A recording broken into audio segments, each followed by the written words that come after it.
The world taught you that staying busy means you're winning. But look around. Everyone is exhausted, distracted, and quietly lost. What if the most powerful move you could make right now is to stop and stay home? The world doesn't feel broken. It feels loud, endlessly loud. Everyone is rushing somewhere, chasing something, proving something, and quietly, without anyone noticing, men are burning out while pretending they're fine.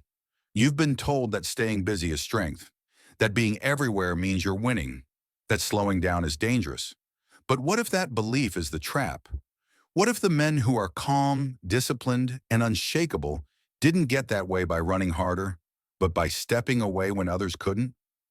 Welcome to Stoic Silence Wisdom. Stoicism never taught escape.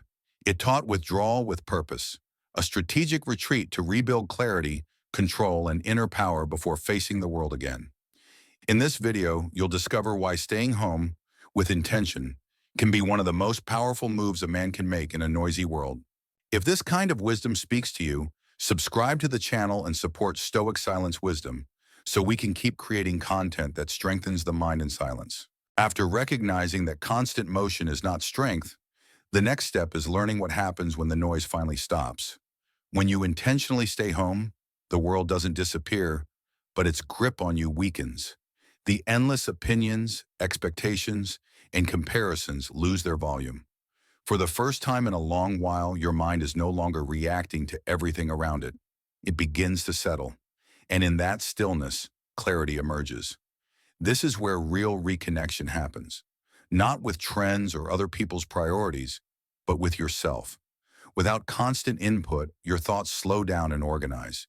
You start to notice what actually matters to you, not what you've been conditioned to chase. Decisions stop feeling rushed. They feel deliberate, grounded. Your home becomes more than a physical space. It turns into a controlled environment for your inner world, a place where you can observe your thoughts instead of being dragged by them, where reflection replaces reaction. Silence does not make you weaker. It sharpens perception. It restores judgment. It allows you to hear your own reasoning clearly again. And when a man regains clarity, he regains control. That is the quiet reset most people never allow themselves to experience. As clarity returns, something else begins to surface beneath the quiet, something far more demanding. Most people are not undone by hardship. They are undone by comfort, by constant stimulation, by the need to be entertained, reassured, and emotionally fed by the outside world. When you stay home with intention, you remove those supports, and what remains is discipline, or the lack of it. This is where the real work starts. Without distractions, you're forced to confront your own restlessness, your impatience, your urge to escape discomfort, and instead of running, you stay. You learn how to sit with your thoughts without numbing them. You train your ability to focus when no one is watching and no one is applauding. Over time, this builds a rare kind of strength, emotional independence. Your mood no longer rises and falls based on messages, social energy, or approval. You stop outsourcing your stability to other people. You become responsible for your inner state. That responsibility is heavy, but it is also freeing. When nothing outside of you is required for calm, you are harder to provoke, harder to manipulate, harder to control. Discipline stops being something you force. It becomes who you are. This is why so few people choose this path. It demands patience, restraint, and self-command. But for the man willing to endure that process, the reward is quiet confidence and real freedom. Once discipline becomes internal and emotional independence takes root, solitude stops feeling like absence and starts functioning like a tool. Time alone has a way of sharpening truth. Without constant interaction, patterns become impossible to ignore. You begin to see who consistently drains your energy, who thrives on chaos, who distracts you from the life you are trying to build. Distance doesn't create these realities. It reveals them.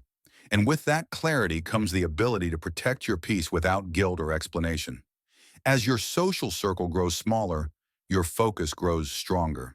Your energy is no longer scattered across pointless conversations, drama, or emotional obligations that lead nowhere. It becomes contained, deliberate, and precise. This is when solitude turns into a weapon. Your home transforms into a place of quiet construction. This is where skills are sharpened without interruption, where reading is deep, not rushed, where learning compounds instead of being diluted by noise. Progress here is slow, but it is real, invisible to others, undeniable to you. Every great transformation requires sustained attention, and sustained attention almost always demands solitude.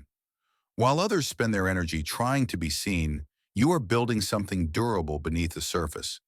This is not isolation. It is investment, a conscious choice to channel your time and focus into growth that doesn't need applause.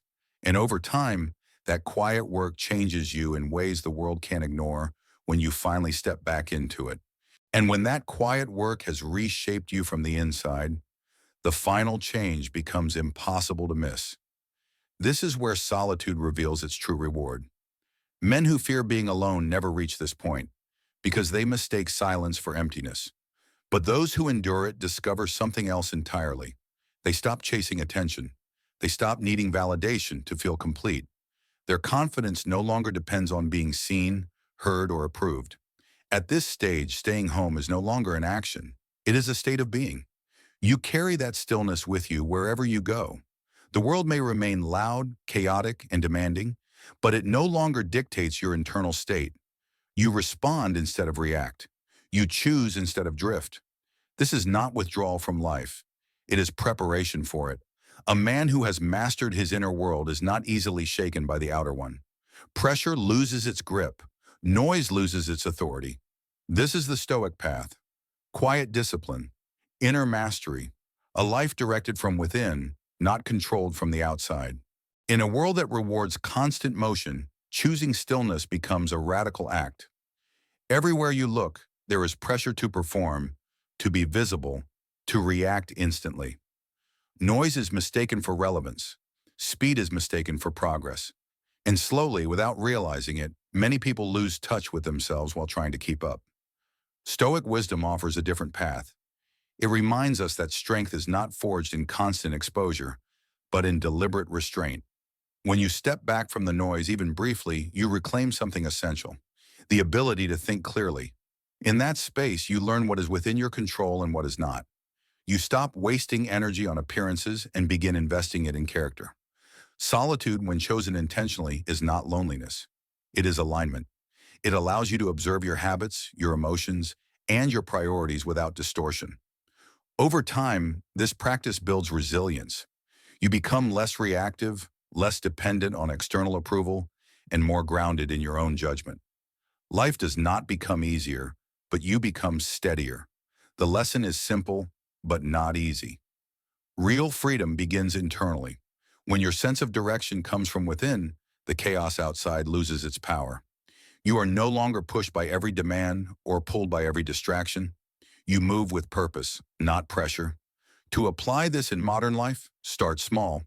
Create moments of intentional silence. Limit unnecessary stimulation. Spend time alone without escaping into screens. Use that space to reflect, to read, to build skills, or simply to observe your thoughts.